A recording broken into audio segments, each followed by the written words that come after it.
மாப்பிள்ளை நீயே தேடி முடிவு பண்ணியா இல்ல உங்க அண்ணன் பார்த்து முடிவு பண்ணாரா? நானும் தேடிக்கல, எங்க அண்ணனும் பார்த்து முடிவு பண்ணல.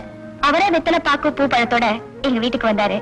உங்க பொண்ணு எனக்கு ரொம்ப பிடிச்சிருக்கு, நீங்க எல்லாரும் சம்மதிச்சா இப்பவே நிச்சயதார்த்தத்தை முடிச்சுக்கலான்னு எங்க அண்ணன் கிட்ட சொன்னாரு. யாருக்குமே தெரியாம 2 பேரும் ஏற்கனவே பழகி ஒருத்தருக்கு ஒருத்தர் லவ் பண்ணி இப்படி ஒரு நாடகத்தை நடத்திருக்கீங்க இல்ல? சேச்சே, அப்படி எல்லாம் ஒண்ணும் இல்ல.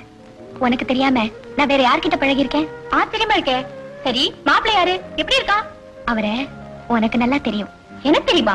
போயிசி ஆனந்த். ஆனந்த், நீ இதை எதிர்பார்க்கவே இல்லை தேவி. நான் கூட எதிர்பார்க்கல தேவி. நீ ரொம்ப அதிர்ஷ்டக்காரி. I wish you the best of luck. Thanks. இந்த நல்ல சமாச்சாரத்தை உங்ககிட்ட முதல்ல சொல்லணும்னு நினைச்சேன், சொல்லிட்டேன். அனிதா, இந்த சமயத்துல நான் வீட்டுல இல்லைன்னா அண்ணன் கோச்சுக்குவாரு. மறுபடியும் சாயந்தரம் உன்னை மீட் பண்றேன். Okay, bye by.